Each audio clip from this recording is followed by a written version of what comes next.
Hi friends, ஜீ தமிழ்ல ரொம்ப ஃபேமஸாக இருக்க ஷோ எதுன்னு பார்த்தீங்கன்னா அது நம்ம சரிகமப்பா தாங்க. ஜூனியர் சீசன்னா யாருக்கு தான் பிடிக்காது? அவ்வளோ குட்டி குட்டி குழந்தைங்க வந்து சூப்பராக பாடுவாங்க, எந்த ஒரு பயிற்சியுமே இல்லாமல் பாடுவாங்க. ஆனால் இந்த தடவை வந்து பார்த்தீங்கன்னா எனக்கு ரொம்ப சோகமான விஷயம் என்னென்னா, இன்னும் 2 நாள் தாங்க இருக்குது. அதுக்கப்புறம் பார்த்தீங்கன்னா இவங்களை நம்ம பார்க்கவே முடியாது. ஏன்னா கிராண்ட் ஃபினாலே வரப்போகுது. இதில் வந்து ஒருத்தர் நம்ம வின் பண்ணுவாங்க. அதுக்கப்புறம் ஷோ வந்து பார்த்தீங்கன்னா முடிஞ்சு நெக்ஸ்ட் சீசன் போயிடும். அதனால நான் இவங்களை எல்லாத்தையும் ரொம்ப மிஸ் பண்ணுவேன். நீங்களும் யாரை மிஸ் பண்ணுவீங்களோ அவங்க நேம் கமெண்ட் பண்ணுங்க. 6 ஃபினாலிஸ்ட் வந்து பாத்தீங்கன்னா உள்ள போயிருக்காங்க. இதுல எல்லாருமே சூப்பரா பெர்ஃபார்ம் பண்ணக்கூடிய ஆள் தான். ஒவ்வொருத்தருக்குமே தனித்தனி டேலண்ட் இருக்கு, செம்மையா பாடுவாங்க. எந்த ஒரு பயிற்சியும் இல்லாம ஏழை குடும்பத்துல இருந்து வந்தவங்களும் இங்க எவ்வளவோ தூரத்துல இருந்து கோயம்புத்தூர் இந்த மாதிரி எல்லா ஏரியால இருந்தும் வந்திருக்காங்க பாடுறதுக்கு. ஃபினாலிஸ்டாவும் ஆகி உள்ள போயிருக்காங்க. ஸோ இது ரொம்பவே ஒரு பெரிய விஷயம். இது வந்து பாத்தீங்கன்னா இந்த தடவை பிரம்மாண்டமா லைவ் கான்சர்ட்டா பண்ண போறாங்க. நீங்க சென்னையில இருந்தீங்கன்னா மறக்காம நேரடியா விசிட் பண்ணி பாருங்க, நேரு ஸ்டேடியம்ல. அங்க வந்து பாத்தீங்கன்னா இவங்க லைவா பெர்ஃபார்ம் பண்ண போறாங்க. ஸோ உங்களோட குரல், உங்களுக்கு பிடிச்ச குழந்தைங்களோட குரலை வந்து டைரக்டாவே நீங்க கேட்க முடியும். செம்ம ஆப்பர்ச்சுனிட்டி தான் சென்னையில எல்லாருக்குமே வந்து பாத்தீங்கன்னா.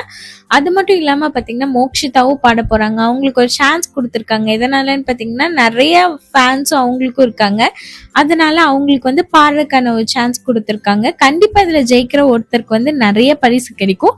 ஜெயிக்காத மீதி கண்டஸ்டன்ஸ்க்கும் வந்து பாத்தீங்கன்னா கண்டிப்பா வேற லெவல்ல ஆப்பர்ச்சுனிட்டிஸ் கிடைக்கும். பிகாஸ் இப்பவே வந்து பாத்தீங்கன்னா ஜீ தமிழ்ல ப்ரொமோஷன் பண்ணிட்டு இருக்க டைம்லயே வந்து பாத்தீங்கன்னா நிறைய பேர் வந்து அந்த குட்டீஸ்க்கு வந்து எங்க இதுல பாடுங்க, நிறைய சின்ன சின்ன கம்பெனிஸ்லாம் ஆப்பர்ச்சுனிட்டிஸ் கொடுத்துட்டு தான் இருக்காங்க.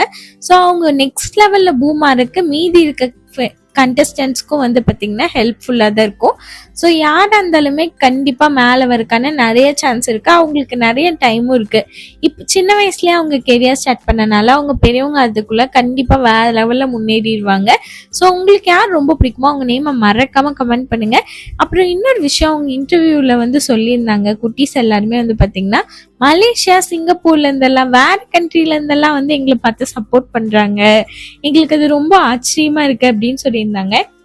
நான் உன்னோட பாட்டி மாதிரி நினைச்சு சொல்றேன், நீ தான் வின் பண்ணும், உன்னோட தாத்தா மாதிரி நினைச்சு சொல்றேன், அந்த மாதிரி எல்லாம் நிறைய பேர் கமெண்ட் பண்ணியிருக்காங்க. அவங்க வீட்டு உண்மையாவே பேர குழந்தைகளா பார்த்து நிறைய வயசானவங்க எல்லாம் கமெண்ட் பண்றாங்க அப்படின்னு சொல்லும்போது எனக்கே ரொம்ப ஆச்சரியமா இருந்ததுங்க. இந்த மாதிரி தமிழ்நாட்டுல இருந்து வெளியே போயும் இன்னும் தமிழ் ஷோஸ் பார்க்கறது மட்டும் இல்லாம அவங்களோட வீட்டு குழந்தைங்களா நினைச்சு கமெண்ட் பண்ற நிறைய பேர் வெளியில இருந்து வேற கண்ட்ரில இருந்து பாக்குறது வந்து உண்மையாவே பெரிய விஷயங்க. அங்க இருந்துட்டு அவங்க சப்போர்ட் பண்றாங்க அப்படின்னா கண்டிப்பா நீங்களாம் வேற லெவல் தான் சொல்லி ஆகணும். மேபி நீங்க வேற கண்ட்ரில இருந்து பாக்குறீங்கன்னா எந்த கண்ட்ரில இருந்து பாக்குறீங்கன்னு கமெண்ட் பண்ணுங்க, நானும் தெரிஞ்சுக்கிறேன். அதுக்கப்புறம் இந்த சீசன்ல யார் டைட்டில் வின் பண்ண போறாங்க அப்படின்னு சொல்லிட்டு அவங்களோட நேமையும் கமெண்ட் பண்ணுங்க. உங்களோட ஒவ்வொரு சப்போர்ட்டும் வந்து பாத்தீங்கன்னா உங்களுக்கு ஒரு பெரிய பூஸ்டா இருக்கும். இந்த வீடியோ பிடிச்சதுன்னா மறக்காம சப்ஸ்கிரைப் பண்ணிக்கோங்க.